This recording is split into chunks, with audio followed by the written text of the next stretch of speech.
Акыркы окуялар боюнча сиздин дарегиңизге сын айтылып атпайбы жанагы тергөө абагынан өлүм боюнча? Кандай жооп бересиз? Азыр мамлекет тарабынан комиссия түзүлдү. Президент тарабынан. Анан сырткары биздин ички комиссиябыз иштеп атат. Аскер военный прокуратура тарабынан дагы иш козголгон. Азыр күнү ошо жетиптер менен жооп беребиз. Сиздин өзүңүзгө айтылган сын дооматтаргачы ушундай убактылуу мындай четтеп туруш керек кызматынан дегендей? Мен ушундай жоопкерчилик кызматта турам, убактылуу четтегенге болбойт. Анан буга чейин да ушул жерде мындай буга өлүм болгон былтырдан деген сөздөр чыгып кетип атпайбы? Ооба, постоянно ушулар болуп турат. Көптөгөн убактарда бул нерсе болуп келген. Аны болбой коет деп эч ким гарантия бере албайт. Ошондуктан бул нерсе болуп келген. Өзүңүз мындай бир укуктук эмес, моралдык жоопкерчиликти сезип атасызбы? Моралдык жоопкерчилик мен ар бир адам үчүн сезем. Ал эле үчүн эмес, баардык ишин сезенге милдеттүү. Асанбаев кандай шартта каза болгон? Мен аны комиссия эстептип деп айтат. Комиссия. Негизи мындай, ал комиссияда эмне суроолор болду мындай? Бул жактачы. Комиссиянын эң негизи алардын өтүнүчү болду, что булар келгенде биз аларга мүмкүнчүлүк түзүп берели депчи. Түзүп берсеңиздер деп. Мен айттым, баардык мүмкүнчүлүк түзүп беребиз комиссияга. Вплоть до камераларды ишине чейин көрсөтөбүз. Баардык документтерге инструкциялар менен тааныштырганга мүмкүнчүлүк беребиз. Комиссия эртеңден баштап бизге келет, биз аларга мүмкүнчүлүк түзүп беребиз. Чоң рахмат. Дагы бир суроо. Буга чейин Акылбек Жапаров ошо УКМКнын бир орун басары кармалганын айтты эле да, бул кимден сөз болду? Бул к этому делу не относится. Негизи эле ушундай иш болдубу? Акылбек Үсөнбекович жаңылып айтып алды окшойт эмес. Демек болгон эмес. Эч ким кармалган жок. Рахмат.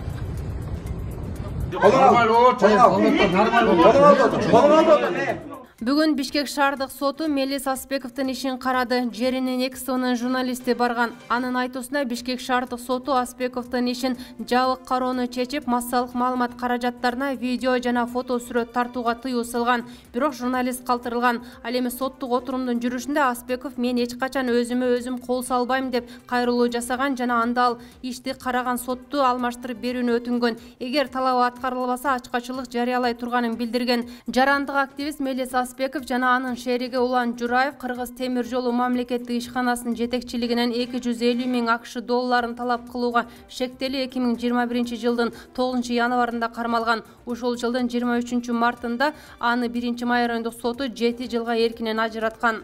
Мелис отвод сурады, судьяны алмаштырсын деп. Жанында эки судья отурганда айттым, силер жок деген силер алып баргылачы. Бул аял киши педофилди сотто берген деп маалыматтарга чыгып кетти. Анан бул Садырдын кудасы экен, алыскы тууганы ошондой экен да. Анан биз сизге ишенбейбиз деп Мелис айтса да болбой кайра жок мен алып барам деп туруп алды. Отказ кылып салды. Анан жана бир немени айтып коеюн дедим. Мелис өзүнө эч качан кол салбайт. 4 баласы бар анын. 18 жашка чыга элек, 4 баласы бар. Мелис өз жанын кыйбайт. Мелис менен бирдеме болсо, бийлик силер жооп бересиңер. Мелис заявил, что не доверяет суде, потому что она оправдала педофила. И не знаю, насколько есть вероятность, что она является родственницей Садыра Джапарова. Судья этому ходатайству дала отвод, в связи с чем Мелис Аспеков объявил бессрочную голодовку, сухую голодовку, так как он сейчас находится после операции. Думаю, что это судья, она вынудила, потому что этой судье мы не доверяем, и в связи с чем она провоцирует Мелиса на то, что у него будет ухудшение со здоровьем.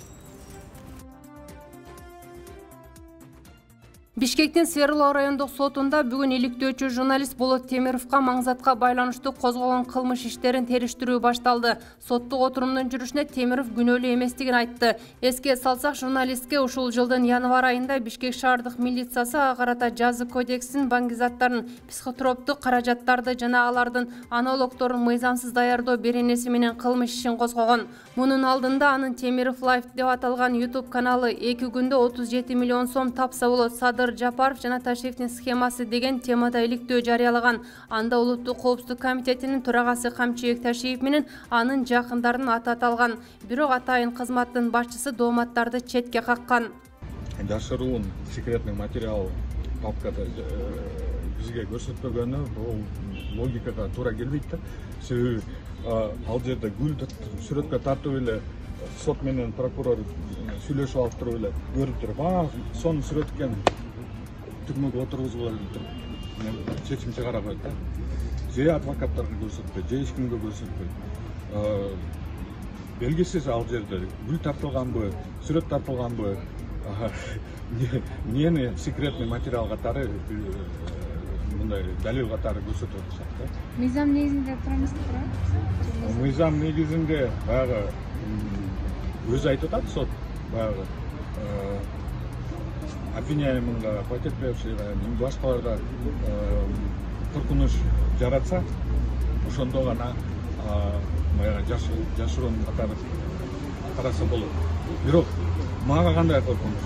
Же бизге заявление жазган кызга кандай коркунуч? Коркунуч болсо мурда эле биз анчалык коркунуч адам эмеспиз.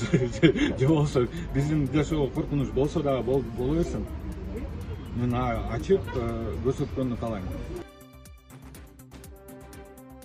Жогорку кеңештин тармактык комитети кумарканаларды кайра ачуу мыйзам долбоорун жабык карап дароо 2 жана 3 окууда көпчүлүк добуш менен кабыл алды. Бул боюнча депутат Дастан Бекешев Твиттердеги баракчасына жазды. Анда ал мыйзам долбооруна каршы добуш бергенин айткан. Анын айтымында Кыргызстанда онлайн казинолордун ачылышы кумар оюндарын жарнамалоого жол ачат. Жыйынтыгында кыргыз жарандары баары бир казино ойнойт. Президент Садыр Жапаров менен өкмөт башчы Акылбек Жапаров журналисттерге курган маектеринде казинолорду ачууну колдоого аларын айтып келишет. Мындан улам өлкө башчы башында турган мыйзамды эл өкүлдөрү колдоого албетте аларын социалдык тармактын колдонуучулары жазып жатышат. Ал эми өткөн жылы депутаттар Бактыбек Турусбеков жана Дастанбек Жумабеков Ысык Көл облусунун аймагында кумаркана жайларын ачууга уруксат берген мыйзам долбоорун сунуштап, талаш тартыштардан кийин артка кайтарып алган. Бирок президент Жапаров кызуу талкуу жараткан казинолор тууралуу мыйзамды колдоп, кумарканаларды Ысык Көл облусуна гана эмес, Кыргызстандын бардык аймактарына ачууну сунуштаган.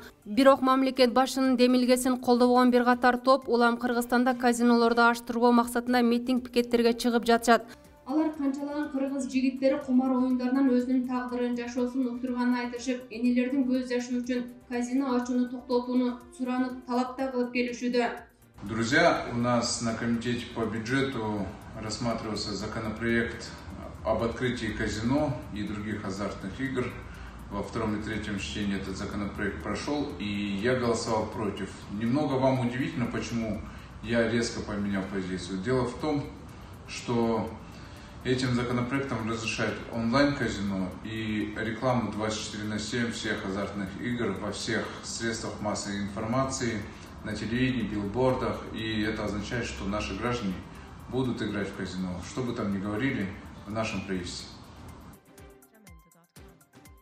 20-июнда Алай районунун Будалык айыл өкмөтүнө караштуу октябрь айынан өшүрүлүп жааган жамгырдын кесепетинен коктук олоттордон сел жүрүп, аталган айылдагы ички чарбалык жолдорду жеп, каттамды кыйындаткан. Ошондой эле чогулган суу октябрь суусуна кошулуп, бул айылдагы Дербиш тилкесинен өтүүчү ички чарбалык жолдун 80 метрин жууп кеткен. Бул тууралуу өзгөчө Кырдаал министрлигинен кабарлашты. Алардын маалыматында Гүлчү октябрь жолунун 15 чакырымындагы 959 жол тейлөө мекемесинин карамагындагы көпүрөнүн капталын суу жайпап кеткен. Учурда көпүрөнүн бир тарабынан гана өтүүгө мүмкүнчүлүк бар.